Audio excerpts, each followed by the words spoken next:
Hello everybody, Robert Cohen. I want to talk to you about today something that's very important. There's just one constant in life. You can boil everything down to this: change. Life will throw you curveballs every step of the way. And if you're not willing to change and adapt, life's going to pass you by. In my world, the real estate world, we have a huge change coming our way. I'm sure you've all heard stories, read in the paper, saw on the TV, about the settlement with the National Association of Realtors affecting the real estate world in terms of commissions and buying and selling houses. It is a huge sea shift. So there will be a new process sometime later this summer, early fall, when the Justice Department settles things down. And I'm going to explain this to you in videos. But this is part one. Please come to part two of this video and watch this part two in a moment.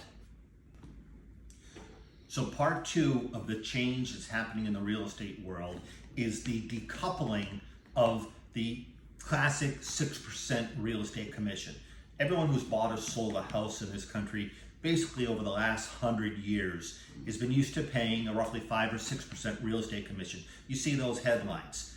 But it's been the seller who's been paying that 5 or 6% seller's commission, and the buyer doesn't pay anything.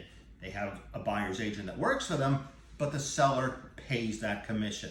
That is ending. The seller is going to continue to pay a real estate agent to sell their house, but they're only going to be paying a seller's commission.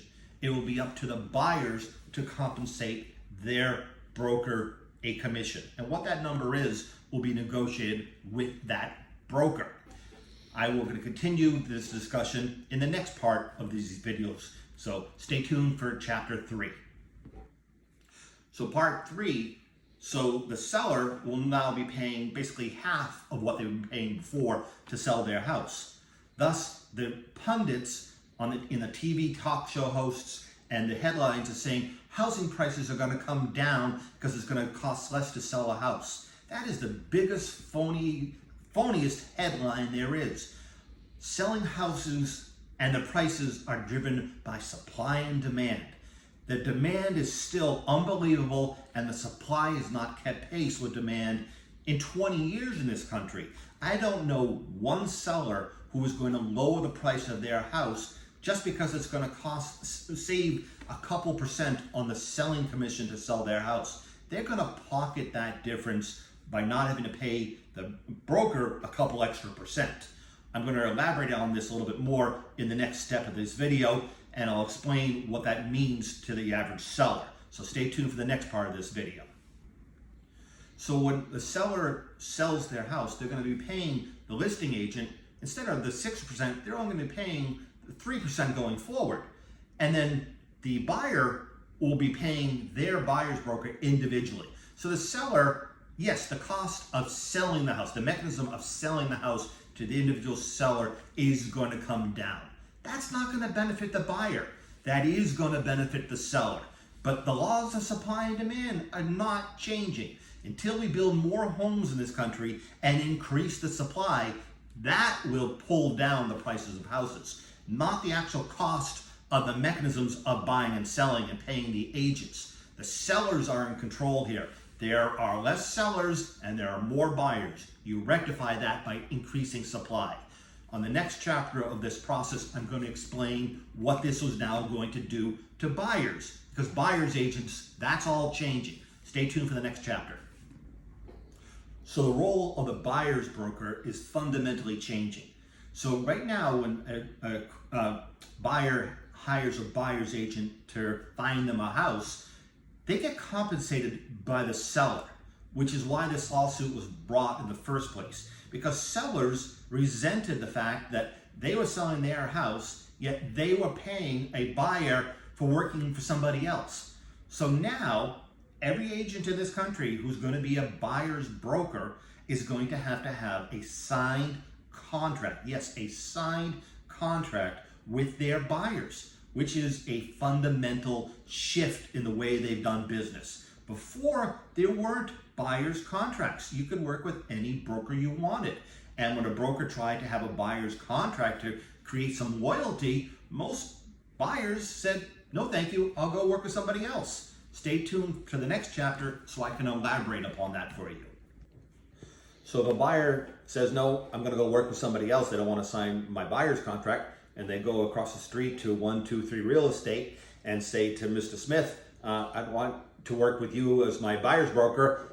He's gonna say the same thing I am, because now every broker's putting a buyer's contract in front of everybody because this is the new process.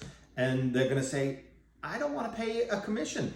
And Mr. Smith is gonna say, sorry, the sellers don't pay our commissions anymore. We don't work for free. You want to have our experience and our representation. We get compensated for that. Yes, the fee is negotiable, but there is compensation for our services. But you don't have to have the buyer's contract if you want to go it alone. And you can do that. You can go see properties on your own, and you can write offers on your own. And that's what is referred to as an unrepresented buyer. Unfortunately, an unrepresented buyer is going to pose a whole set of other problems. And in the next video, I'm going to elaborate upon that, because that is going to be a nightmare. So stay tuned for the next chapter in these videos. So if you choose to not have a buyer's broker and you go and see an open house and love the property and want to write an offer, and you say to the broker, I want to write an offer with you, and the broker says, great, who's your agent? Oh, I don't have an agent. I want you to write the offer. And the broker says, okay, I need you to sign a buyer's contract with me, and this is my compensation. Well, I don't want to pay you anything. I want you to write me the offer. They'll say, I can't write you an offer without a buyer's contract, and there needs to be some consideration and some compensation. Bottom line, if they're not willing to sign that buyer's contract, you can't write them an offer, but they can, again, submit it off on their own, but then you've got a conflict. Your fiduciary responsibility is to the seller, not to this person who wants to make an unrepresented offer. And then how do you negotiate without giving away information from your seller? You can't, in an inspection, you can't give away information. It is a problem. You can't give them a lockbox code. I'm going to continue in the next chapter elaborating upon this point.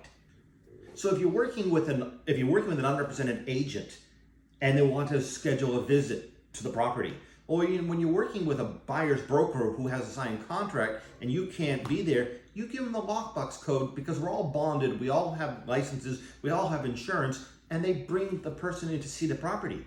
You're dealing with an unrepresented agent and they want to come see the property. You're not going to give them the lockbox code because they don't have insurance and they don't have representation, and it's not in your best interest to have them see the property because this is a nightmare scenario. So creating this solution to decouple the commission between the buyer and the seller, there's a lot of complex issues that need to be sorted out. You need representation. I'm not saying you need to work with the seller's agent, but everyone who's going to buy a house needs a buyer's broker. Next chapter is coming up. Watch my video. Bottom line, change is coming. Whether you're going to have a buyer's agent or not, get yourself informed. I highly, highly recommend you do not go unrepresented when you buy a property. You want to have someone who is a professional working for you. They will deal with inspections. They will deal with the contractors. They'll deal with all the negotiations for you. They have an experienced network of professionals that will help you. They get paid for that. Their experience, their network is worth compensation. People don't work for free. And if you think you should have a buyer's broker and not be expected to pay them, that's a mistake. You get what you pay for. And this change of buyers not paying for compensation is a mistake. One more chapter to come in these videos. Bottom line, you should not go this alone. You really should have a buyer's contract and a buyer's representative out there working on your behalf. I'd be happy to be that person for you. I know this market better than anybody. I negotiate better than anybody. I have a strong network of professionals, contractors, inspectors, attorneys, insurance brokers, everyone that you need to have a successful transaction. Let me put my experience to work for you. I don't work for free. There's no such thing as a free lunch in life. I do get compensated for what I do. I can promise you, though, I'm open to a free consultation. If you want to come to my office and meet with me, I'd be happy to do that. Call me, text me, subscribe to my YouTube channel. You all stay safe, everybody, and this world of real estate is changing, but it's changing for the better. When you're not open to change, you don't survive. Be well. Take care, everybody. Robert Cohen.